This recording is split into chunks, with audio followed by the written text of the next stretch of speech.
to tell something on this? I shall put the statutory resolution moved by the minister to vote. The question is put. Those in favor will please say aye. Those against will please say no. I think the ayes have it, the ayes have it, the ayes have it. The resolution is adopted. Now discussion on the working of the Ministry of Agriculture and Farmers Welfare.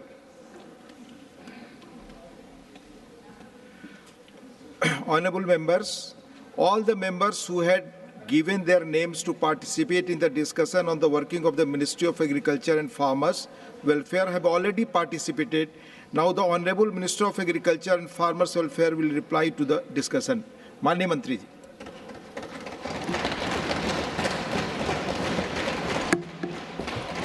धन्यवाद माननीय उपसभापति महोदय।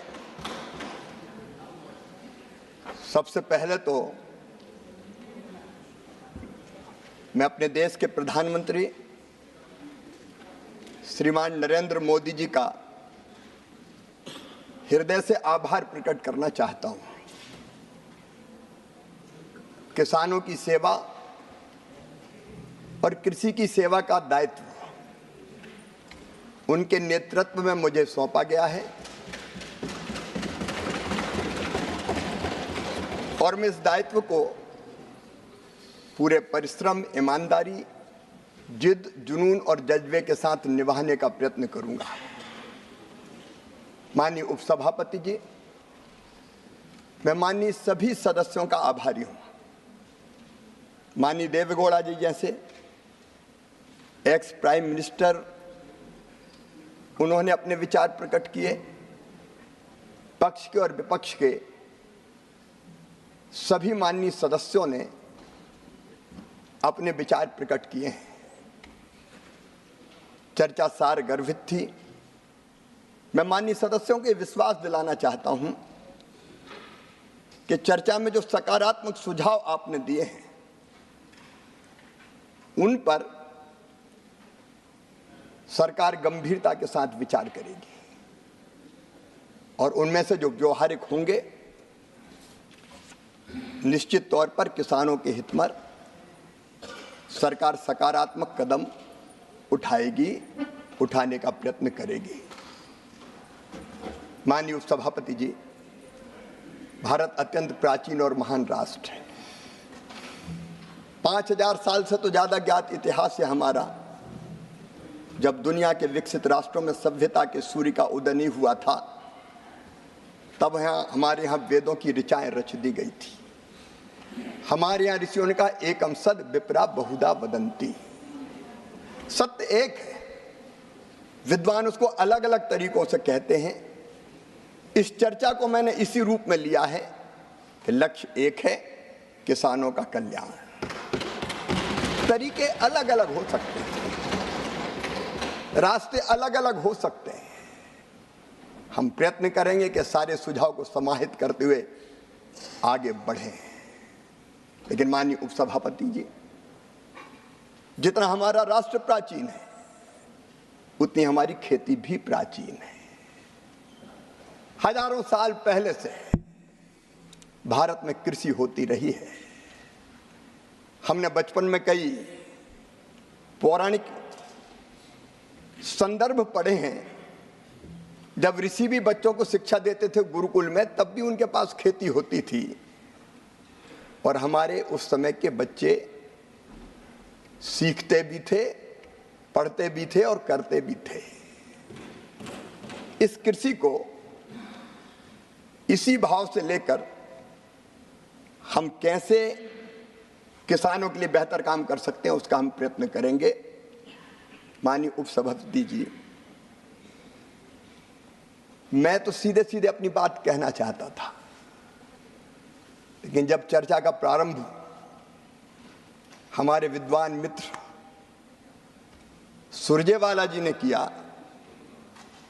तो उनने थोड़ा छेड़ दिया। माननीय उपसभापति जी, हम किसी को छेड़ते नहीं हैं, लेकिन अगर कोई छेड़ दे तो फिर छोड़ते भी नहीं। इसलिए मैं वहीं से आरंभ करना चाहता हूं। बेहतर होता वो आज यहां उपस्थित होते। माननीय उपसभापति जी, उनको याद भी आए तो शकुनी याद आए। शकुनी, चौपड़, चक्रव्यूह, और इन सारे शब्दों का संबंध है अधर्म से। जाकी रही भावना जैसी, प्रभु मूरत देखी तुम तैसी। शकुनी मतलब छल, धोखे और कपट के प्रतीक थे। चौपड़ में तो धोखे से ही हराया गया था। और चक्रव्यूह मतलब फेरवार नहीं, घेर के मारना। अब कांग्रेस को क्यों चक्रव्यूह, शकुनी, चौपड़ ये याद आते हैं? माननीय उपसभापति जी, जब महाभारत काल में हम जाते हैं तो हमें तो भगवान श्री कृष्ण याद आते हैं। यदा यदा ही धर्मस्य ग्लानिर्भवति भारत अभ्युत्थानम धर्मस्य तदात्मानं सृजाम्यहम् परित्राणाय साधूनां विनाशाय च दुष्कृतां धर्म संस्थापनार्थाय संभवामि युगे युगे। हमको तो कन्हैया याद आते हैं। जब जब धर्म की हानि होगी, अधर्म बढ़ेगा, पाप बढ़ेगा, अत्याचार अनाचार बढ़ेगा, तब तब धर्म की रक्षा और अधर्म के नाश के लिए मैं बार बार आऊंगा, ये भगवान श्री कृष्ण ने कहा था। लेकिन अनीति और अधर्म किसने किया? ठगी किसने की? माननीय उपसभापति जी, कांग्रेस के डीएनए में ही किसान विरोध है, मैं ये कहना चाहता हूं। ये आज से नहीं, प्रारंभ से ही कांग्रेस की प्राथमिकताएं गलत रही है। हमारे प्रथम प्रधानमंत्री स्वर्गीय पंडित जवाहरलाल नेहरू जी, मैं उनका आदर करता हूं, लेकिन भारतीय परंपरा खेती के बारे में उसका निर्वाह नहीं किया। रूस गए, वहां से एक मॉडल देख के आए और कहा कि रूस का मॉडल लागू करो। भारत रत्न चौधरी चरण सिंह जी ने कहा यह नहीं हो सकता, भारत की कृषि की परिस्थितियां बिल्कुल अलग है। प्राथमिकताएं गलत थी उपसभापति जी। 17 वर्ष तक उन्होंने प्रधानमंत्री जी के पद को सुशोभित किया, लेकिन तब क्या होता था? अमेरिका से PL 480 सड़ा हुआ लाल गेहूं भारत को खाने पे विवश और मजबूर होना पड़ा। माननीय उपसभापति जी, स्वर्गीय इंदिरा जी के समय, मुझे अच्छी तरह याद है, हम छोटे थे उस समय, किसानों से जबरदस्ती लेवी वसूली का काम होता था। जबरदस्ती लेवी वसूली जाती थी। अगर 2 क्विंटल भी है तो 1 क्विंटल दे के जाओ। बिंडे खोद दिए जाते थे, रखा हुआ अनाज उठा लिया जाता था। भारत आत्मनिर्भर नहीं हुआ। स्वर्गीय राजीव जी ने भी बात जरूर की, उन्होंने बात अवश्य की एग्रीकल्चर प्राइस पॉलिसी की, लेकिन किसानों की आय बढ़ाने के लिए कोई सार्थक कदम नहीं उठाए। यहां तक कि माननीय उपसभापति जी, उदारीकरण का प्रारंभ हुआ। स्वर्गीय नरसिम्हा राव जी, मनमोहन सिंह जी उस समय वित्त मंत्री थे, लेकिन उस समय भी कृषि से जुड़े उद्योगों को डी लाइसेंसिंग नहीं किया गया, क्योंकि प्राथमिकता गलत थी। और माननीय उपसभापति जी, 2004 से 2014 के बीच की मैं क्या बात कहूं। उस समय ये भारत जो प्राचीन और महान राष्ट्र है, जिसने दुनिया को ज्ञान का प्रकाश दिया था, उस समय घोटालों के देश के रूप में दुनिया में जाने लगे। 2G, 3G, 4G। माननीय उपसभापति महोदय, प्लीज। और तब भारत की राजनीति में, आप धैर्य से सुनिए, तब भारत के राजनीतिक क्षेत्र पर उदय हुआ एक दैदीप्यमान सूर्य का, जिसने सारे देश को आशा और विश्वास से भर दिया। उनका नाम था नरेंद्र मोदी। कांग्रेस की प्राथमिकताएं गलत थी। मोदी जी के नेतृत्व में प्राथमिकताएं बदलने का काम, और खेती के लिए माननीय अध्यक्ष जी हमारी 6 प्राथमिकताएं मैं आपके सामने निवेदन करना चाहता हूं। 6 प्राथमिकताएं। नंबर 1, उत्पादन बढ़ाना। नंबर 2, उत्पादन की लागत घटाना। नंबर 3, उत्पादन के ठीक दाम देना। और नंबर 4, प्राकृतिक आपदा में ठीक राहत की राशि देना। नंबर 5, कृषि का विविधीकरण, खेती में वैल्यू एडिशन। और माननीय अध्यक्ष उपसभापति जी, आने वाली पीढ़ियों के लिए भी धरती सुरक्षित रहे, इसलिए प्राकृतिक खेती को बढ़ावा देने का प्रयास। सुविचारे ढंग से यह भारतीय जनता पार्टी की सरकार, एनडीए की सरकार खेती का रोड मैप बना के काम कर रही है। कल कह रहे थे हमारे मित्र, बजट का जिक्र कर रहे थे, बजट कम कर दिया गया। मैं माननीय उपसभापति महोदय ये बताना चाहता हूं,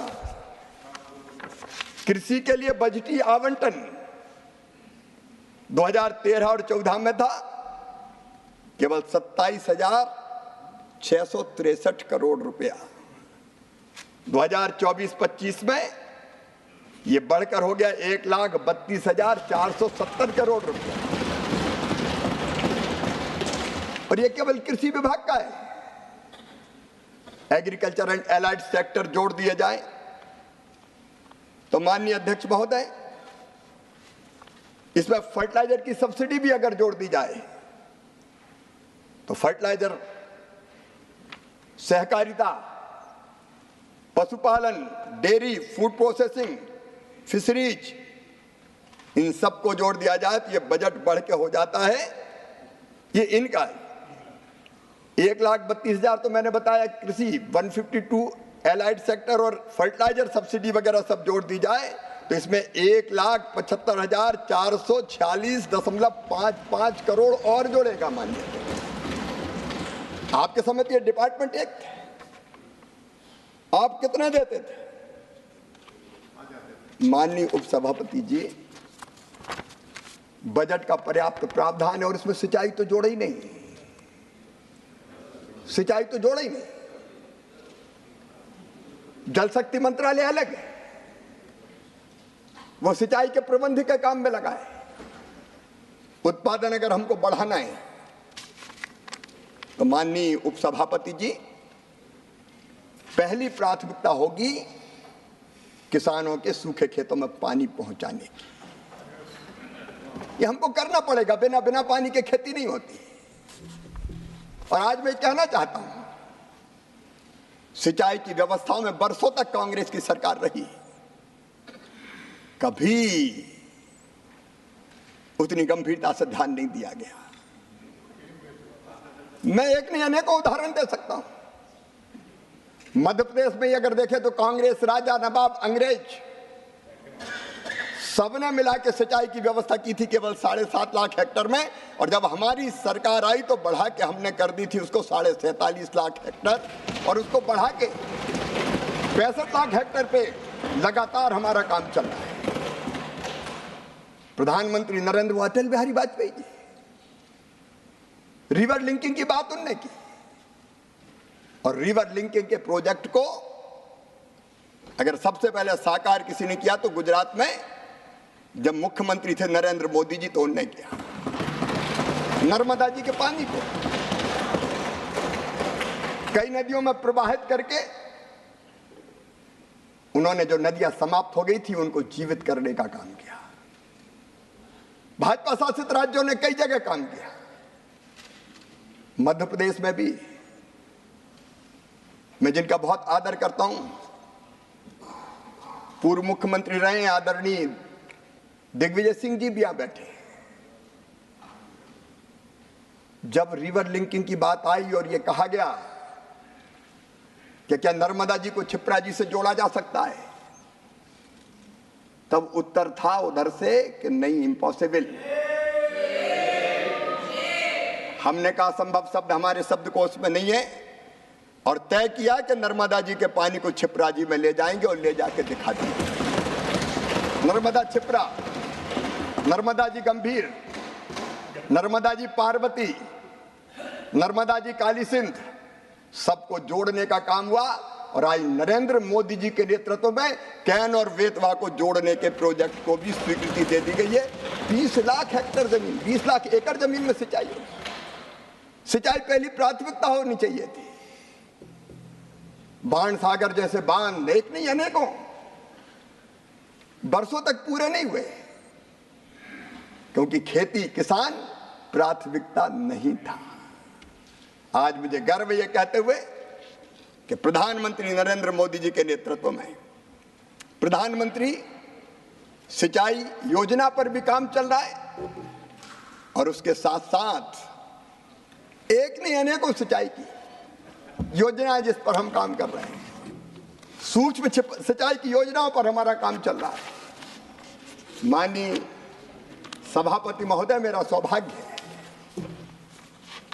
आपके सामने कृषि पर बोलने का मुझे अवसर मिल रहा है। मैं निवेदन कर रहा था कि पुरानी सरकारों की, कांग्रेस की सरकारों की प्राथमिकताएं गलत थी। यह सरकार भारतीय जनता पार्टी की, एनडीए की। हमने लगातार प्रयत्न किए, उत्पादन की बात हो रही थी। आज मैं बताना चाहता हूं, इन अच्छे प्रयत्नों के कारण सिंचाई की हमने उत्तम बीजों का, आईसीआर ने उत्तम बीज बनाए, और अभी भी 109 नई बीज की क्वालिटी हम जारी करने वाले हैं।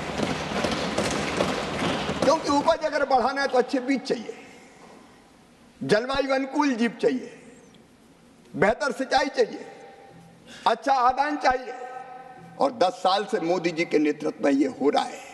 और इसलिए उत्पादन अगर आप देखेंगे तो 2023-24 में खाद्यान्न का उत्पादन केवल 329 मिलियन, 23-24 में खाद्यान्न का उत्पादन 329 मिलियन टन तक माननीय सभापति महोदय पहुंच गया है।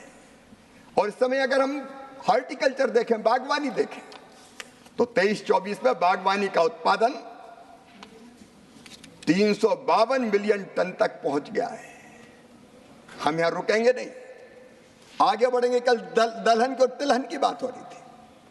जब उधर की सरकार थी माननीय सभापति महोदय, दलहन का उत्पादन, तिलहन का उत्पादन वो प्राथमिकता नहीं थी, लगातार घट रहा था।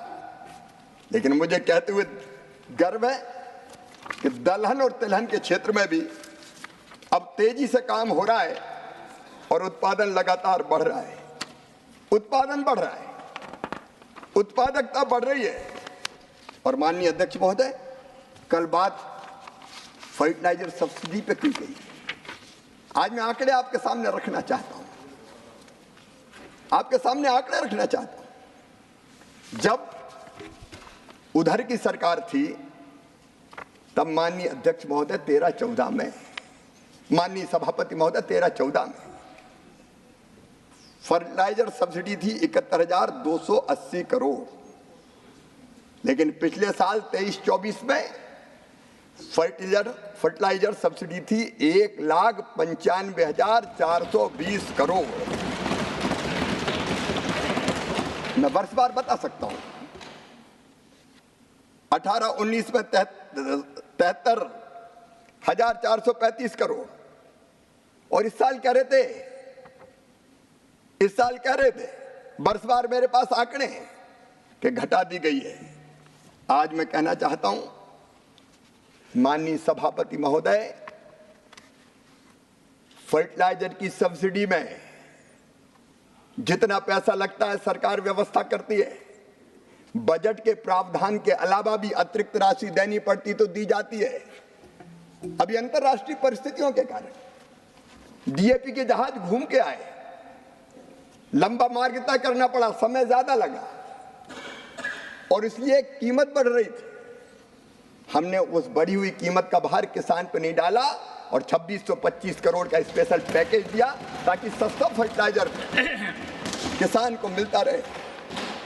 आज आपके माध्यम से माननीय सभापति जी मैं बताना चाहता हूं, यूरिया के एक बैग पर हमारे विद्वान मित्र अभी संजय जी बैठे, वो बात कर रहे थे कि मात्रा कम हो गई है, कम हो गई है। माननीय सभापति जी, यूरिया के एक बैग पर 45 किलोग्राम का, 50 से 45 हुआ है, लेकिन लागत भी कम कर दी। अब 45 किलोग्राम पर सरकार सब्सिडी देती है 2100 रुपया, ये मोदी जी की सरकार देती है।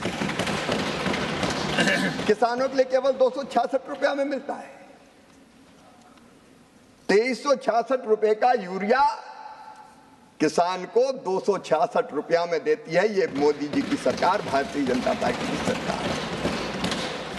माननीय सभापति जी, डीएपी का एक बैग 50 किलोग्राम का सरकार सब्सिडी देती है 1083 रुपया, कुल कीमत पड़ती है 2433 रुपया, लेकिन किसान को मिलता है 1350 में। हमने इस कीमत को कभी बढ़ने नहीं दिया। सस्ता खाद मिले, किसान फायदे की खेती कर पाए, इसके लिए एक नहीं अनेकों कदम उठाए गए। और माननीय अध्यक्ष, माननीय सभापति महोदय, मैं आपके माध्यम से आश्वस्त करना चाहता हूं, देश के करोड़ों किसान भाइयों और बहनों को यह सस्ता खाद मोदी जी की भारतीय जनता पार्टी की सरकार देती रहेगी। मैं पानी की बात कर रहा था, पर ड्रॉप मोर क्रॉप, प्रधानमंत्री जी ने मंत्र दिया। पानी की कमी पर कई माननीय सदस्यों ने चिंता जाहिर की थी। अंडरग्राउंड वाटर नीचे जा रहा है, कई जगह सूखे का संकट है, इसलिए पानी की एक एक बूंद हमें बचानी पड़ेगी और इसलिए सूक्ष्म सिंचाई योजना लाई गई।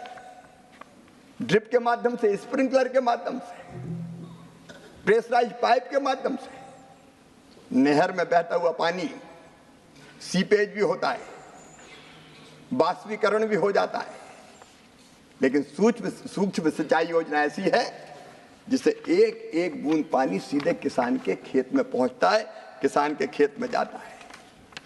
पिछली सरकार को पानी का महत्व नहीं मालूम था।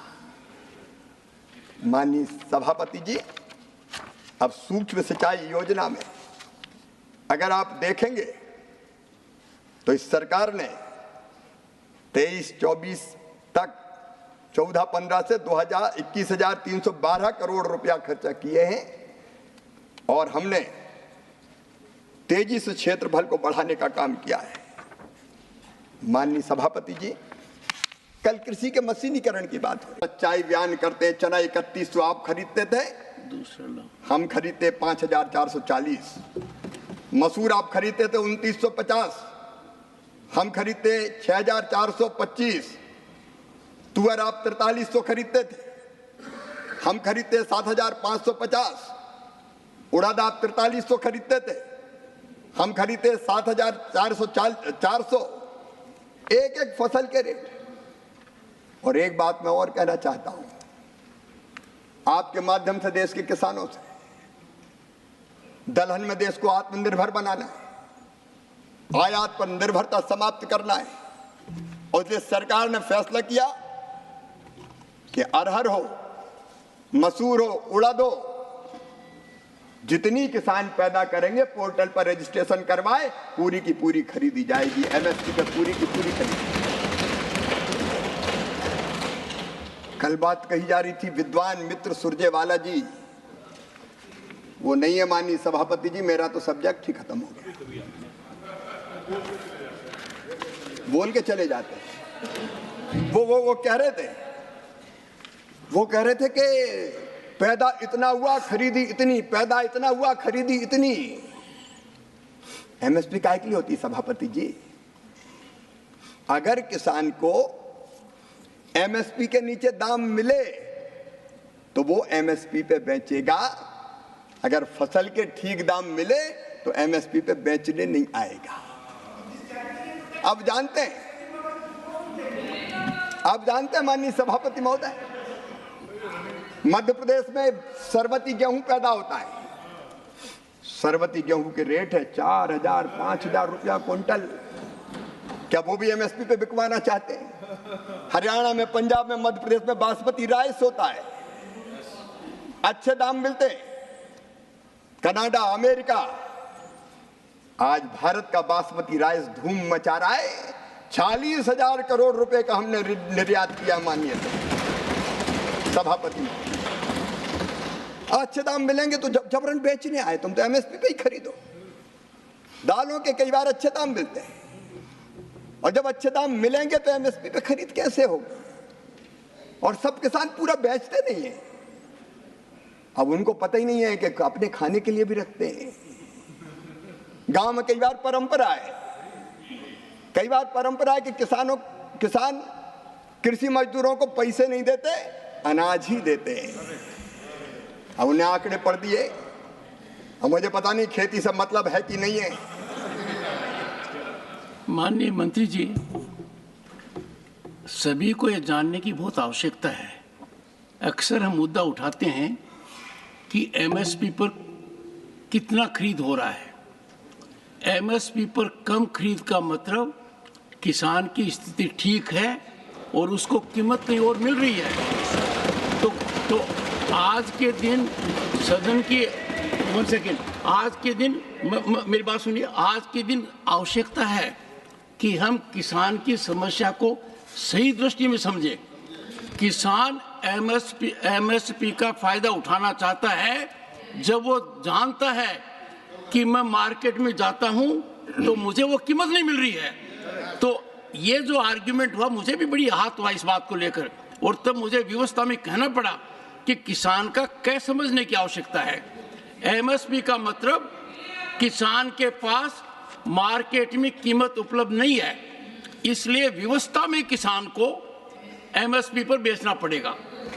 अच्छी व्यवस्था यह है कि किसान को वाजिब दाम मार्केट के हिसाब से मिले, और मार्केट जब उसको सपोर्ट नहीं करता है तो एमएसपी आती है। तो एमएसपी में खरीद कम होती है, इसका संकेत है कि किसान की हालत ठीक है। पर एमएसपी का निर्धारण एक लगातार ऊपर चढ़ना चाहिए, और उसकी ओर आप कार्यरत रहेंगे, मैं मानकर चलता हूं। वो बढ़ना चाहिए, क्योंकि आप एमएसपी तय करेंगे तो मार्केट फोर्सेस भी कंट्रोल होंगी। धन्यवाद माननीय सभापति जी। सरकार इस पर निरंतर ध्यान रख के काम करेगी, क्योंकि किसान हमारे लिए केवल इंसान नहीं है, अन्नदाता मतलब जीवन दाता। भारतीय अर्थव्यवस्था की कृषि रीढ़ है और किसान उसके प्राण हैं। हमारे लिए माननीय सभापति जी किसान वोट बैंक नहीं है, हमारे लिए तो किसान भगवान है।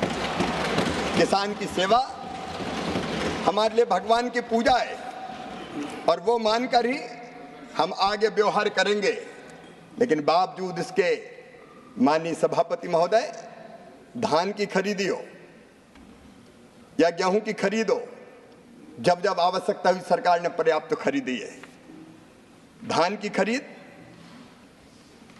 हमारे 15-16 से लेके 23-24 तक, ये 15-16 में 78 लाख 31 हजार किसानों से हुई थी। मेरे पास आंकड़े, मैं एक एक आंकड़ा रख सकता हूं। तत्कालीन सरकार से जब जरूरत पड़ी, कई गुना ज्यादा अगर खरीद की तो मोदी जी की सरकार ने की, भारतीय जनता पार्टी की सरकार ने की। मैं एक एक आंकड़े नहीं रखना चाहता, सदन का समय नहीं लेना चाहता, लेकिन माननीय सभापति जी, अगर आप देखेंगे, आप तो खरीदते ही नहीं थे। दलहन 2004-05 से 13-14 तक कितना खरीदा गया? दलहन खरीदा गया केवल 6,29,000 मीट्रिक टन। लेकिन यह सरकार है जिसने 14-15 से 23-24 तक 1,70,00,000 मीट्रिक टन दलहन खरीदा। जब किसान को जरूरत पड़ी, हम पीछे नहीं हटे। हम ना तो पीछे हटे और ना किसान कल्याण में पीछे हटेंगे। माननीय सभापति जी, आज मैं आपके माध्यम से आश्वस्त करना चाहता हूं ये सरकार किसानों को निरंतर समर्थन देना जारी रखेगी, मूल्य ठीक मिले, इसके लिए मोदी सरकार प्रतिबद्ध है, संकल्पबद्ध है। माननीय सभापति जी, क्रेडिट की, कर्ज की बात हो रही थी।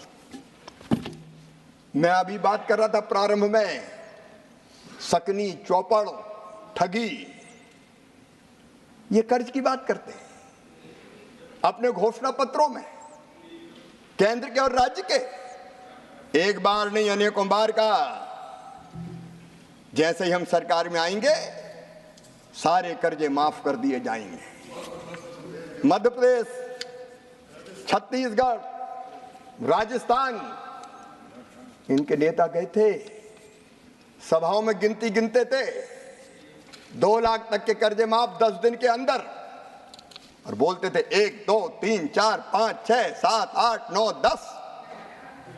10 दिन में कर्जा माफ, नहीं तो 11वें दिन मुख्यमंत्री हटा दिया जाएगा।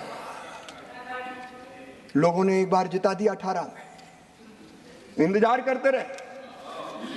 10 दिन हो गए, 1 महीना हो गया, 1 साल हो गया, कर्जा माफ नहीं हुआ। तो 1.25 साल में फिर से कांग्रेस की सरकार ही चली गई मध्य प्रदेश में, और दोबारा माननीय सभापति महोदय, दोबारा सरकारें वहां लौट के नहीं आई, क्योंकि ये छल और फरेब और ठगी अगर करती किसान के साथ तो कांग्रेस करती है, कांग्रेस करती है।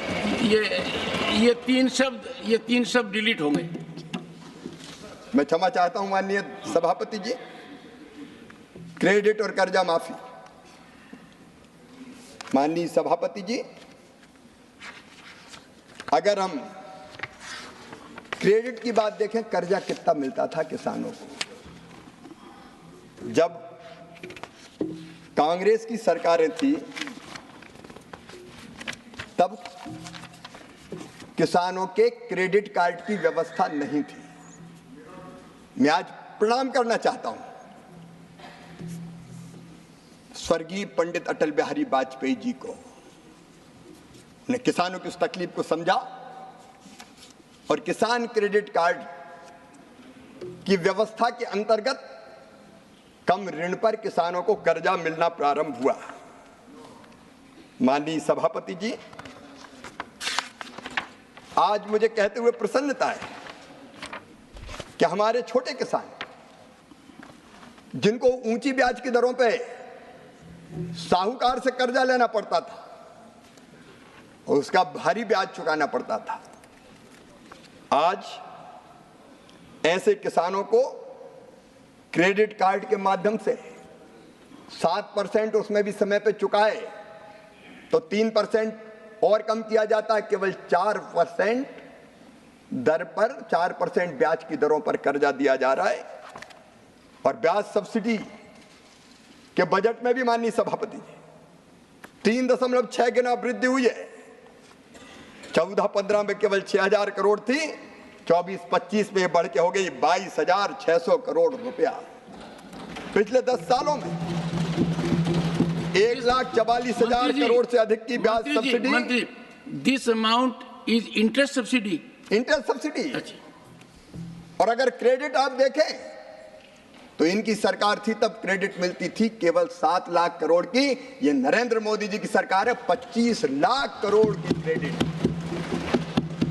25 लाख करोड़।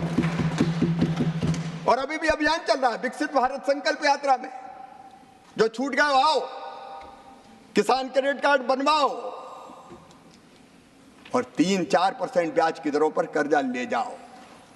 कब कांग्रेस के जमाने में ये होता था? माननीय सभापति जी, केवल 10 सालों में जो ब्याज की सब्सिडी है वो 1,44,000 करोड़ रुपया से ज्यादा है।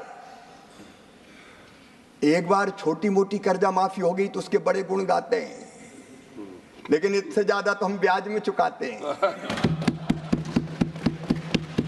ये भारतीय जनता पार्टी की, मोदी जी की सरकार है। माननीय, नई बात एक है कि आप 7 लाख देते थे, हम 25 लाख करोड़ देते हैं। और किसानों की बात आप क्या जाने। माननीय फसल बीमा योजना, सभापति जी, कभी भी कांग्रेस ने फसल बीमा योजना पर ध्यान नहीं दिया। मैं जब सांसद था पहले, किसान की फसलें खराब हो जाती थी, हम गेहूं के खराब फसल के पूले तत्कालीन मुख्यमंत्री जी के पास ले जाते थे और उम्मीद करते थे कुछ राहत मिलेगी।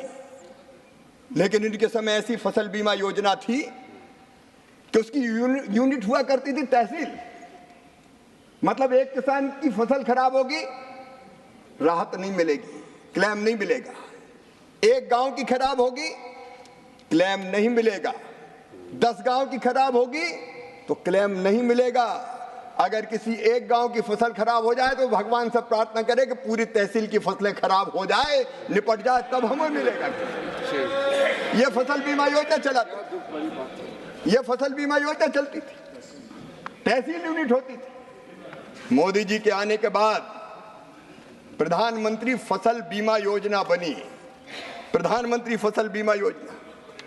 और माननीय सभापति जी, मुझे कहते हुए प्रसन्नता है, आज मैं बताना चाहता हूं, इस फसल बीमा योजना ने पूरे परिदृश्य को बदल के रख दिया है।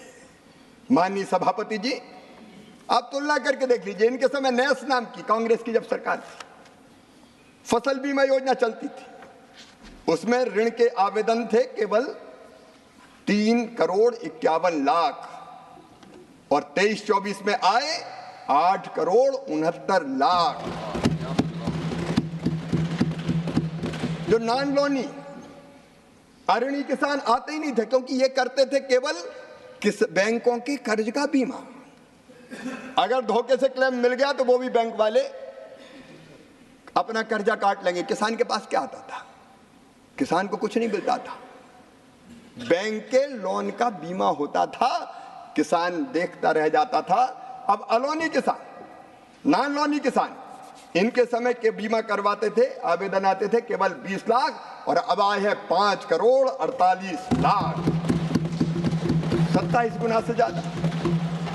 बीमित क्षेत्र, माननीय सभापति जी, अब 5,98,00,000 हेक्टेयर हो गया है और कुल बीमित राशि इनके समय 82,000 करोड़ हुआ करती थी, अब बढ़ के 2,71,295,000 हो गई है। आप फसल बीमा की आलोचना करते हैं। किसानों के प्रीमियम, इनके समय किसान प्रीमियम देता था 16,442 करोड़, दावों में 63,617 करोड़ मिले और अब 32,440 करोड़ प्रीमियम और 1,64,000 करोड़ रुपया क्लेम किसान को मिला है। ये अपने आप में दर्शाता है कि किसान को अगर नुकसान होता है तो क्लेम दिया जाता है। ये दुनिया की सबसे बड़ी फसल बीमा योजना है जो प्रधानमंत्री नरेंद्र मोदी जी के नेतृत्व में चल रही है।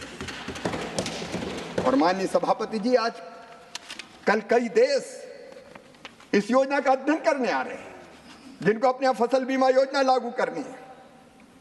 माननीय अध्यक्ष महोदय,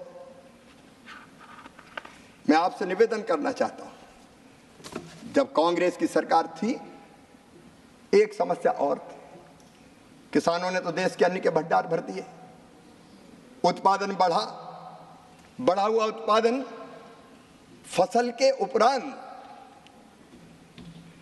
वो बेचने में अगर समय चाहिए तो रखें कहां? रखने की जगह नहीं थी। मुझे याद है माननीय सभापति जी, एक बार जब शरद जी कृषि मंत्री थे, मैं मध्य प्रदेश का मुख्यमंत्री था, मैं उनके पास आया कि हमें पीडीएस के लिए कुछ अतिरिक्त आवंटन दे दें। उनका दे कहां से दें, तुम प्रोक्योरमेंट कितना करते हो?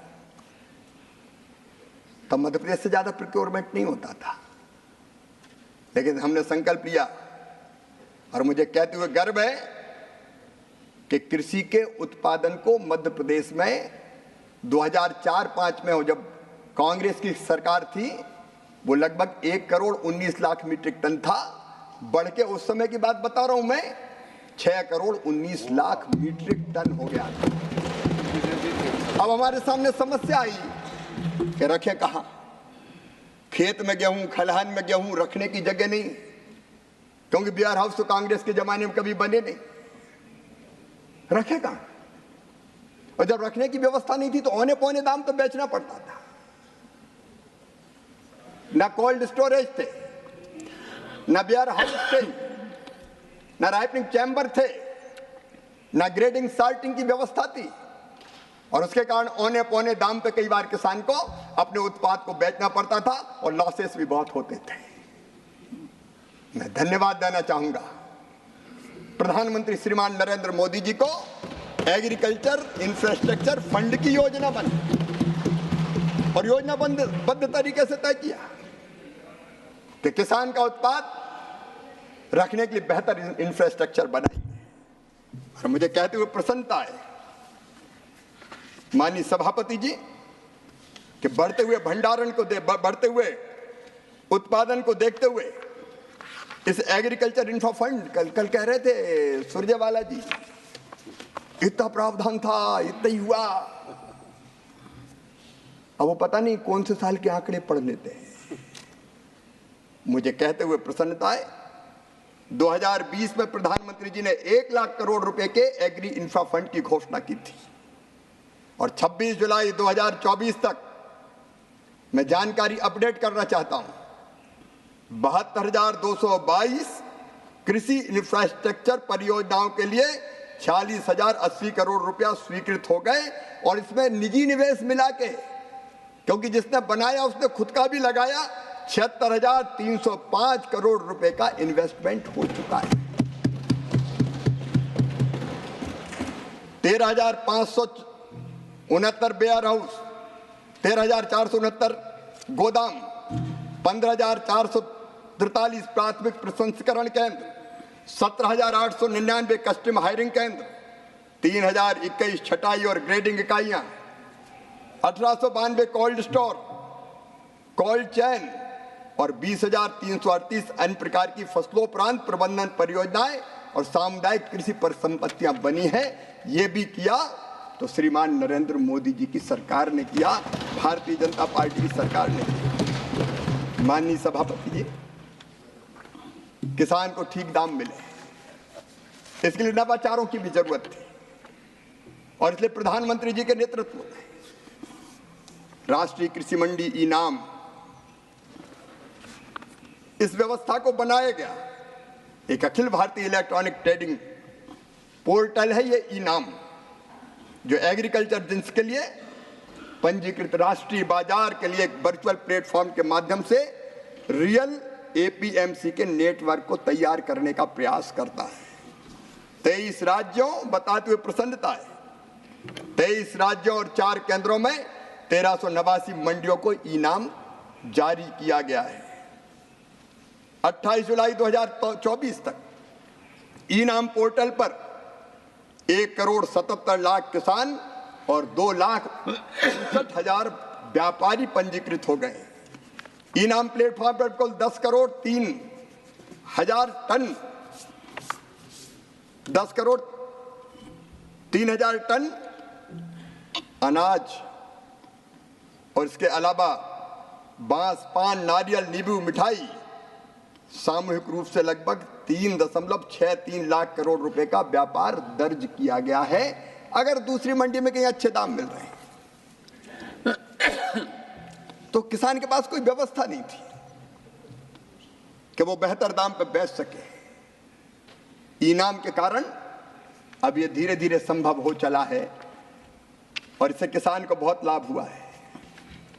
माननीय सभापति जी, हम जानते हैं कि हमारे यहाँ खेत की जोत का आकार छोटा है। 85% किसान हमारे लघु हैं, सीमांत हैं। उनके पास खेती में लगाने को ज्यादा पैसा नहीं होता। अगर खाद खरीदना, बीज खरीदना इंडिविजुअल जाता है तो ज्यादा समय लगता है, पैसा लगता है। अगर उत्पादन हो गया, अकेले को बेचना उतना हुआ ही नहीं तो ट्रांसपोर्टेशन में खर्चा लग जाता है। और इसलिए जरूरत थी कि कोई ऐसी व्यवस्था बनाई जाए जहाँ छोटे छोटे किसान एक होके अपना समूह बनाए, सामूहिक रूप से आदान खरीदें, अपने उत्पादन को सामूहिक रूप से बेचें और अगर जरूरत पड़े तो प्रसंस्करण के काम में भी उतर जाएं। पहले व्यवस्था नहीं थी, लेकिन एफपीओज की व्यवस्था को भी खड़ा किया तो प्रधानमंत्री नरेंद्र मोदी जी के नेतृत्व में ये एनडीए और भारतीय जनता पार्टी की सरकार ने की। आज 8,875 एफपीओज पूरे देश में काम कर रहे हैं। कहा आपने भी था कि हम ऐसे आयात और निर्यात की नीति बनाएंगे, उत्पादक समूह कंपनियों की आय वृद्धि में सहायता करेगी, लेकिन इनको तो किसान चुनाव के समय याद आता है, बाकी भूल जाते हैं। वोट बैंक नहीं माननीय सभापति जी, इंसान है। कांग्रेस की प्राथमिकता कभी किसान नहीं रहे, हमने इंसान मान के काम किया है। और इसलिए माननीय सभापति महोदय, इन एफपीओज के माध्यम से माननीय मंत्री जी, we have today about 4.5 minutes. Would you like to conclude today or? माननीय सभापति जी, मेरी विनम्रता पूर्वक प्रार्थना है कि देश के किसान और कृषि की जिम्मेदारी मुझे मिली है, तो कुछ बुनियादी चीजें मैं सदन के माध्यम से रखना चाहता हूं। तो मुझे आप अनुमति देंगे? अगले दिन भी आप बोलने का कहेंगे तो मैं नहीं, ये निर्णय आप कीजिए जी। जब तक खत्म नहीं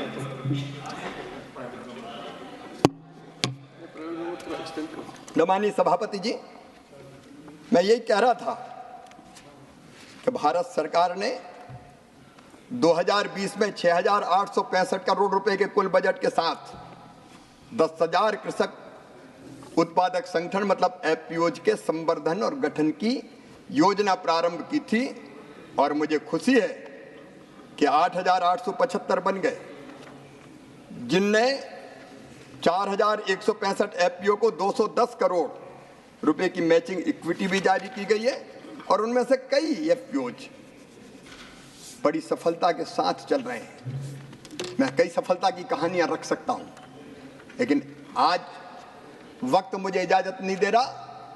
लेकिन मैं कहना चाहता हूं कि इस एफपीओ के किसानों के संगठन को हम आंदोलन का रूप देके छोटे और सीमांत किसानों को ठीक दाम मिले और वो फूड प्रोसेसिंग के क्षेत्र में भी उतर जाए, इसमें कोई कसर नहीं छोड़ेंगे। ये गरीब किसानों की जिंदगी बदलने का काम करेगा। कभी ये नवाचार नहीं हुए, इसके पहले कभी नवाचार नहीं हुए। माननीय सभापति जी, मैंने कहा था उत्पादन की लागत घटाना है। एक नहीं अनेकों प्रयास उसके लिए किए गए, एक नहीं अनेकों प्रयास मोदी जी के नेतृत्व में। आप केवल कहते रहे, मैं कांग्रेस के घोषणा पत्र उठा के बता सकता हूं। कई बार कहा हम कुछ प्रत्यक्ष सहायता 2004 में कहा, 2009 में कहा हम प्रत्यक्ष सहायता कुछ किसान को देने की योजना पर गंभीरता से विचार कर रहे हैं। आपने कभी डायरेक्ट एक पैसा नहीं दिया। मुझे आज कहते हुए खुशी है, छोटे छोटे किसान, लघु सीमांत, कई बार खाद के लिए पैसे की जरूरत पड़ती, कई बार बीज के लिए पैसे की जरूरत पड़ती, तो उनको जाना पड़ता है सूद पर पैसा देने वालों के पास। लेकिन इस तकलीफ को भी कभी कांग्रेस ने नहीं पहचाना, क्योंकि किसान कांग्रेस की प्राथमिकता नहीं रहे। पहचाना तो नरेंद्र मोदी जी ने पहचाना, माननीय नरेंद्र मोदी जी ने। और इसलिए प्रधानमंत्री किसान सम्मान निधि ये वास्तव में किसानों का सम्मान था, उनके भाव का सम्मान था। वो टिक सके कृषि और खेती के काम में, इसलिए इस योजना को बनाया गया। 2004 में आपने कहा नहीं किया, 2009 में आपने कहा नहीं किया, लेकिन आज मुझे कहते हुए खुशी है कि मोदी जी ने 3 किस्तों में 6,000 रुपया हर साल, और ऐसे नहीं डीबीटी के माध्यम से, बीच में कोई बिचौलिया नहीं। एक प्रधानमंत्री जी इस देश में हुए थे जो कहते थे 1 रुपया देते हैं 15 पैसा पहुंचता है, लेकिन मोदी जी ने कह दिया ना खाऊंगा ना खाने दूंगा।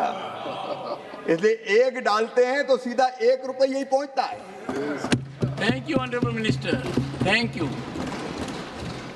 Thank you, thank you. माननीय सभापति महोदय, 3 किस्तों में जब 2-2 हजार रुपया गरीब किसान के पास पहुंचता है तो वो अपनी तात्कालिक आवश्यकताओं की पूर्ति करता है और ये पैसा उसके लिए वरदान बन जाता है। मुझे कहते हुए खुशी है कि इस योजना से 3,24,000 करोड़ रुपया इस योजना के अंतर्गत अब तक किसान के खाते में डाला जाता है। Leader of the House. Leader of the House. I think the private member bill we have to take. So I would request the minister that he may continue on Monday, so that he. So the honorable minister will continue on Monday.